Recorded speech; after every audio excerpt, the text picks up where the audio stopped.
Hello everyone, I'm back with a few common idioms and phrases.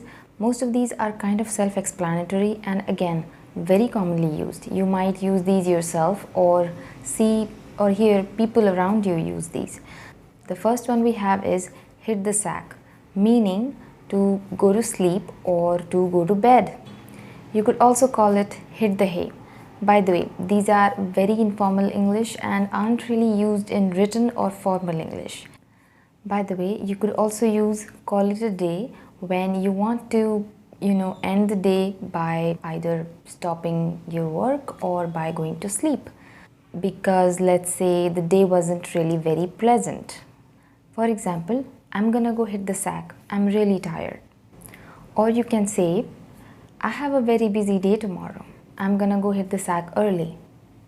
Let's get to the second idiom we have, that is stab someone in the back. I mean, it doesn't literally mean what it says, but it has to do with the intent. Now, to stab someone in the back means to betray someone. There are some other phrases as well that you can use instead of this, like sell them out or double cross them, or simply in two words, backstabbing. Now, all of these phrases mean the same, and I'm sure you remember these from any TV shows or movies you've watched. For example, everything I did was to help him, but instead he stabbed me in the back. Or, filing a false domestic violence case against her husband was a stab in the back. Another very popular idiom that I'm sure most of you already know is lose one's touch. Now, it actually means that you lose your ability to do something that you once had, or you're no longer as good at something as you used to be. Basically, it's about losing a skill or a talent. For example, she used to be very good at painting, but now she's losing her touch. That is to say that she's not as good at it as she was once. Or you could say, it's good to see that she hasn't lost touch with her painting, which basically means that even now she is good at it, or maybe even better than she was. By the way, one thing guys, it's actually true, Either you're naturally talented at something or maybe it's an acquired skill that you have, but it's always possible that you could lose it unless you keep practicing it.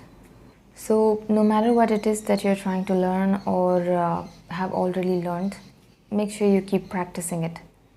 Okay, now enough with the free advice. Let's move on to the next idiom, that is sit tight. Again, it's a very common one. Now, it doesn't mean exactly what it says. You would look really weird otherwise. It actually means to be patient and wait and do nothing. Of course, unless you are told to do so. Maybe there is something exciting about to happen, or let's say you're anxious about something. You want to find out what's happening, but you're told to sit tight. You're told to wait patiently and do nothing.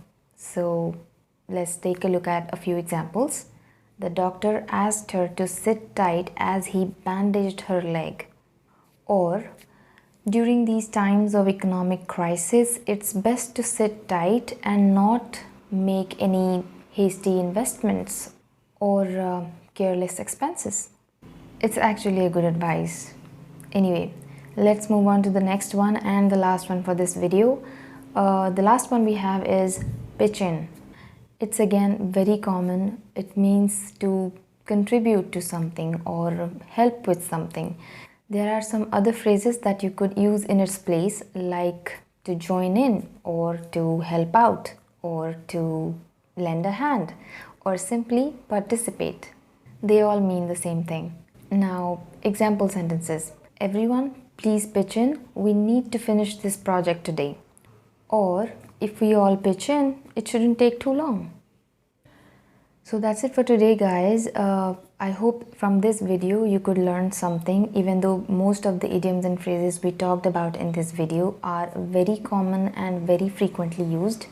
So if you found this video helpful, then do give it a like and subscribe to my channel for more such videos. And thank you so much for watching. I'll see you in the next one.